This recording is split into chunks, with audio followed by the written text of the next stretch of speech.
അത് കല്യാണ പ്രായം കഴിച്ച ബാച്ചിലേഴ്സ് സ്ഥിരം കാണുന്നതല്ലേ.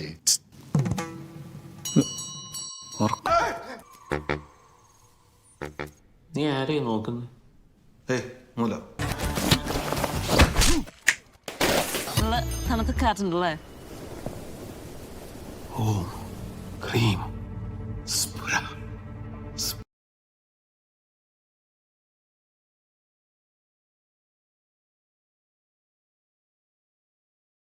ನಮಸ್ಕಾರ ಫ್ರೆಂಡ್ಸ್, ನಾವಿವತ್ತು ಮಾತಾಡ್ತಿರೋದು ನಿವಿನ್ ಪೌಲಿ ನಟಿಸಿರುವಂತಹ ಮಲಯಾಳಂ ಭಾಷೆಯ ಸರ್ವಂ ಮಾಯಾ ಮೂವಿ ಬಗ್ಗೆ ಮಾತಾಡ್ತಿರೋದು. ಸರ್ವಂ ಮಾಯಾ 2025ರಲ್ಲಿ ಬಿಡುಗಡೆಯಾದ ಮಲಯಾಳಂ ಭಾಷೆಯ ಅಲೌಕಿಕ ಹಾಸ್ಯ ಚಲನಚಿತ್ರವಾಗಿದ್ದು, ಈ ಒಂದು ಚಲನಚಿತ್ರವನ್ನು ಅಖಿಲ್ ಸಾಹಿತ್ಯನ್ ಅವರು ಬರೆದು ನಿರ್ದೇಶಿಸಿದ್ದಾರೆ.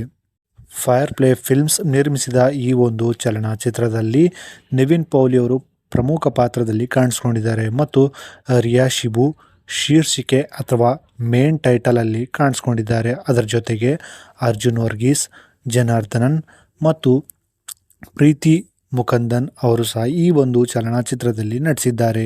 ಫೈರ್ ಪ್ಲೇ ಪ್ರೊಡಕ್ಷನ್ ಅಡಿಯಲ್ಲಿ ಅಜಯ್ ಕುಮಾರ್ ಮತ್ತು ರಾಜು ಮೆನಾನ್ ಈ ಒಂದು ಚಿತ್ರವನ್ನು ನಿರ್ಮಿಸಿದ್ದಾರೆ. ಸರ್ವಂ ಮಾಯಾ ಚಲನಚಿತ್ರವು ಕ್ರಿಸ್ಮಸ್ಗೆ ಹೊಂದಿಕೆಯಾಗುವಂತೆ ಡಿಸೆಂಬರ್ 25, 2025ರಂದು ವಿಶ್ವದಾದ್ಯಂತ ಥಿಯೇಟರ್ಗಳಲ್ಲಿ ಬಿಡುಗಡೆ ಮಾಡಲಾಯಿತು. ಈ ಒಂದು ಚಿತ್ರವು ವಿಮರ್ಶಾತ್ಮಕ ಮೆಚ್ಚುಗೆಯನ್ನು ಗಳಿಸಿತು ಮತ್ತು ಅಭಿನಯಕ್ಕಾಗಿ ನಿರ್ದೇಶನ, ಸಂಗೀತ, ವೇಗ, ಮರಣದಂಡನೆ, ಕಥೆ, ಹಾಸ್ಯ, ಫೋಟೋಗ್ರಫಿ ಮತ್ತು ಹಗುರವಾದ ಅಭಿನಯಕ್ಕಾಗಿ ಸಂಶಯನ್ನು ಪಡೆಯಿತು.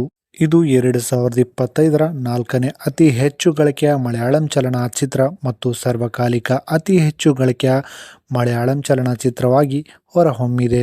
ವಿಮರ್ಶಕರ ಪ್ರಕಾರ ಸರ್ವಂ ಮಾಯಾ ಚಲನಚಿತ್ರವನ್ನು ನಿವಿನ್ ಅವರ ಸತತ ವಿಫಲ ಚಿತ್ರಗಳ ನಂತರ ಒಂದು ವಾಣಿಜ್ಯಿಕ ಪುನರಾಗಮನ ಎಂದು ಬಣ್ಣಿಸಿದರು. ಸೊ ಇದಾಗಿತ್ತು ನಿವಿನ್ ಪೌಲಿ ಅವರ ಸರ್ವಂ ಮಾಯಾ ಚಲನಚಿತ್ರದ ಬಗ್ಗೆ ಮಾಹಿತಿ. ಈ ಮೂವಿ ಯಾರೆಲ್ಲ ನೋಡಿದ್ದೀರಾ, ಮೂವಿ ಹೇಗನ್ನಿಸ್ತು ಅನ್ನೋದನ್ನು ಕಾಮೆಂಟಲ್ಲಿ ತಪ್ಪದೆ ತಿಳಿಸಿ. ವಿಡಿಯೋ ಇಷ್ಟ ಆದರೆ ಲೈಕ್ ಮಾಡಿ, ಚಾನಲ್ಗೆ ಹೊಸದಾಗಿದ್ದರೆ ಚಾನಲ್ನ ಸಬ್ಸ್ಕ್ರೈಬ್ ಮಾಡಿ. ಸಿಗೋಣ ನೆಕ್ಸ್ಟ್ ವಿಡಿಯೋದಲ್ಲಿ. Thank you.